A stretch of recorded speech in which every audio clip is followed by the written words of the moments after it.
Good morning everyone, my name is Michelle. I hope you're doing well. Welcome to another video. It's Thursday morning, the 29th of February. Happy leap year everybody. In today's video, we're going to talk about the Summer Wells case because there's been some minor additions and minor inconsistencies with the timeline.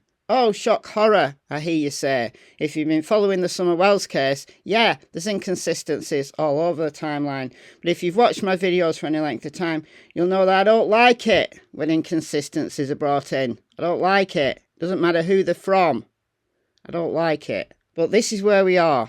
Ziggy has been to Tennessee and she's been to visit Fred. Here they were at a lady called Cassie, her house. Fred was there. He's in rehab, but he's allowed to leave the facility and then go back. So they were all there. And somebody asked Ziggy to ask Fred about the timeline. We're going to talk about that timeline.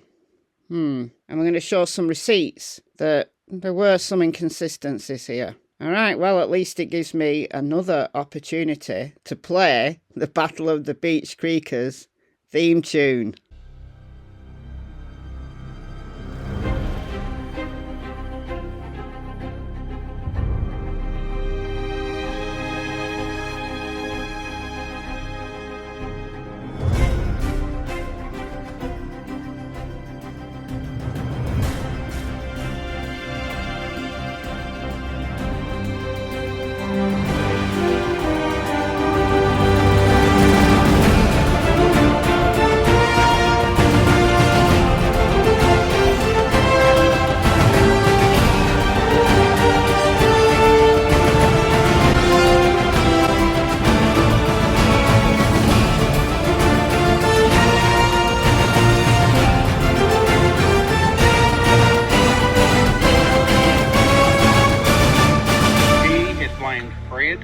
Fred done put the word out to him, you say my name again, and he'll kill him.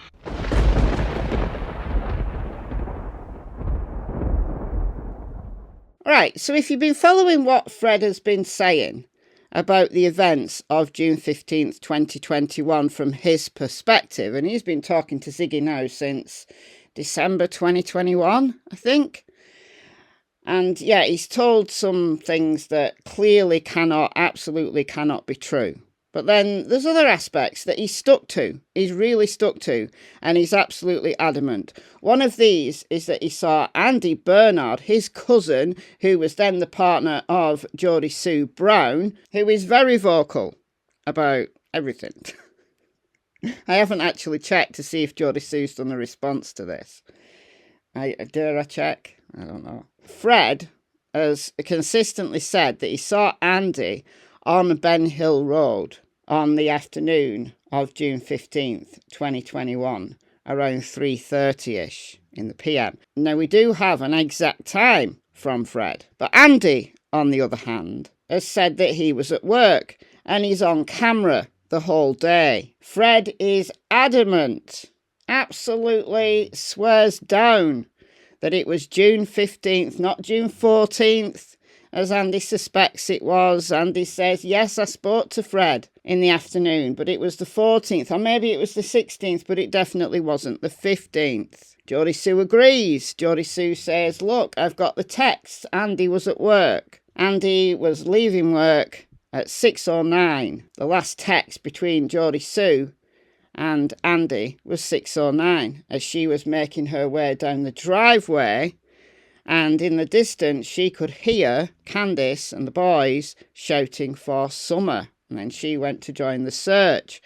You remember all this. This is well-established timeline. Whether it's true or not is anybody's guess, but it's well-established.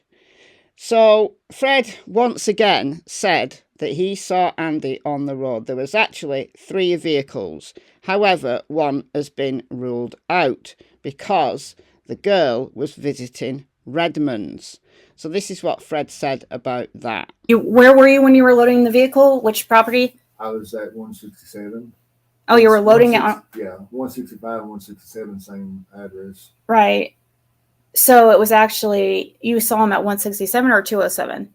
167. See, I get that confused. Yeah. I keep thinking it was 207. No.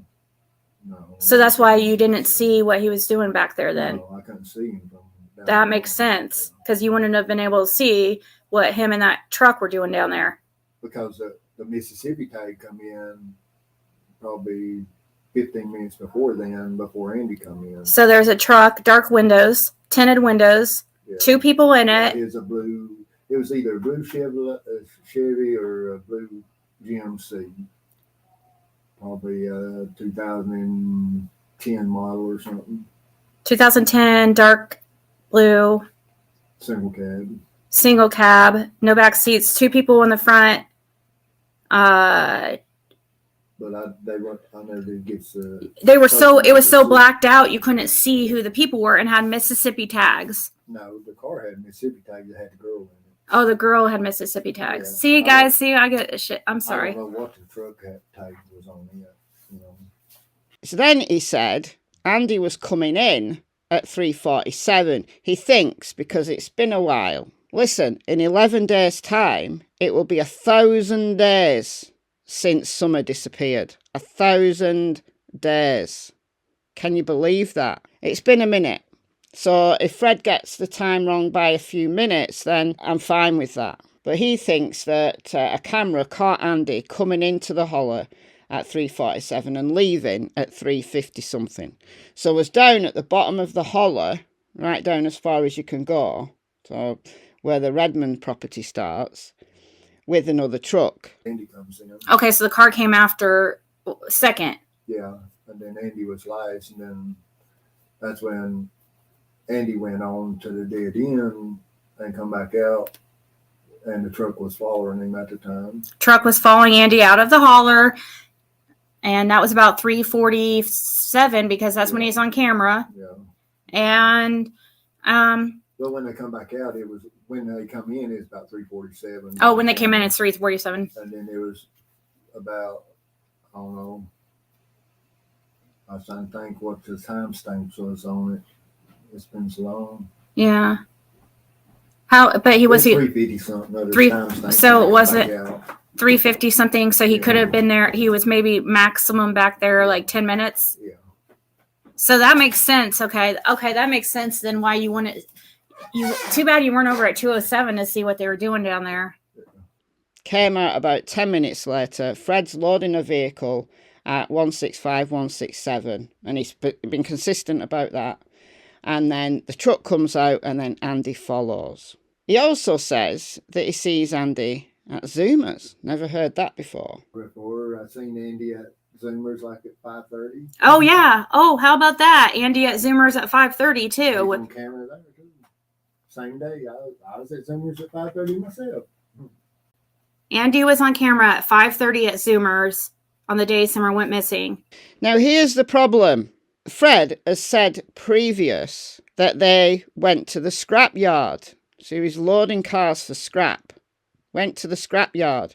So he had to have left the holler by 3:30. Even though the scrappy shuts at 5, they don't allow things to be dropped off after 4. And Fred has now said he didn't go to the scrapyard.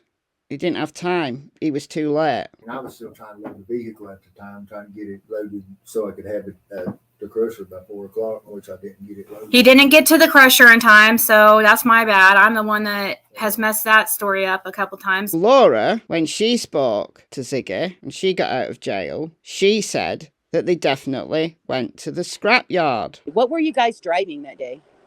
A yellow Nissan. A yellow Nissan? And did it have a trailer? Yes, it did. And so you guys said you had scraps and vehicles and stuff. Was it actually like whole vehicles on the back of the trailer, or was it just parts? Yes, it was a Ford Escort. A Ford Escort? The hatchback. Okay. It was bluish gray. Okay, a blue and gray Ford. Okay. Now, you were there that day when they were scrapping and pulling parts and loading cars. Who else was there that day? Just me and Fred. Where did they go when they left the junkyard? Well, usually we went to the grocery store and are they talking Jamie's house, and then we went straight home. Is that on the day Summer went missing? Yeah, pretty much. We done the same thing every day. So what's the truth? They would have had to have left after 3:50 whatever because Fred saw Andy leaving. And if Andy's on camera at 3:50 whatever, Fred had to still be on Ben Hill Road. So absolutely definitely missed the Scrappy. Why is there an inconsistency in this? It should be straightforward. Did you go to the Scrappy on the off chance, because it's like half an hour drive, and then got turned away? Or did you not bother going to the Scrappy at all? Did you just load your vehicle, leave it there, and then go to the store and go to Jamie's house? Fred originally said that they left the holler at 4:30. I left here at like 4:30, and then when I come back in, they done had the holler shut down. Which is consistent with him seeing Andy leave out of the holler. He said it several times in one interview. Where I held cars, if I wasn't there before 4 o'clock, they wouldn't take them. And that was about 3:30 when I got loaded. That's when Andy come in around that time. Like I was loading it. Then we left and just went on to the store at one. It's about 4:30. There's confusion here now about whether he actually went to the scrapyard at all. I don't like the inconsistencies. Doesn't mean to say that Fred did anything to Summer. Absolutely not. But what it does do, it draws into question whether he's actually telling the truth about Andy being in Ben Hill Road on June 15th. He may have mixed up the days of Andy being there. And I'm not defending Andy. I'm not. I'm just saying maybe there's an understandable misunderstanding. I'm not saying Fred's lying. I'm saying Fred maybe mixed up the days. Because until we see that actual footage that is meant to exist of Andy coming in and leaving the holler, well, if there's a camera right at the beginning of the holler or wherever on Ben Hill Road, then the cops have got the times of everybody's comings and goings.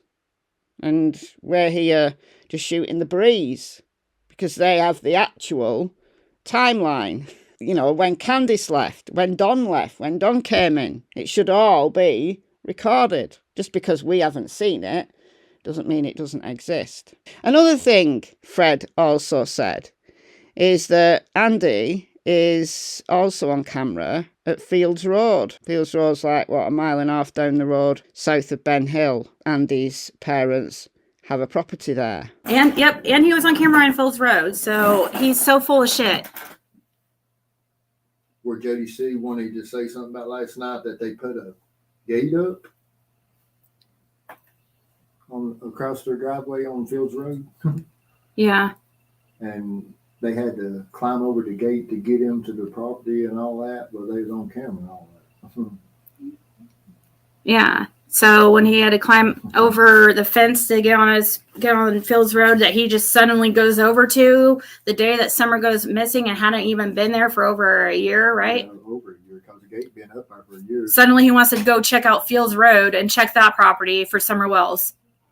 Like Summer Wells is somehow for some reason gonna be, you know, a few miles down the road at Fields Road. Jodisue talked about it way back in the very, very early days before she had a YouTube channel. This is what she said. Oh, and you won't believe this. While we're searching for Summer, we go down to the other property. Well, actually, not before, when the weirdo was on our property that bought that piece in the yard that's across the bank, and then was arguing against his own survey that he bought a crust of a bank and a vertical cliff, but nobody provided him with that survey.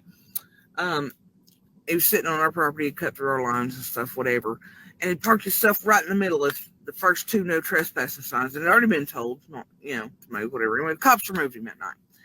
So we were so worried about this guy and how he came off that we went looking that night all the way into Bayless and then every holler in Beach Creek, making sure he wasn't parked in there.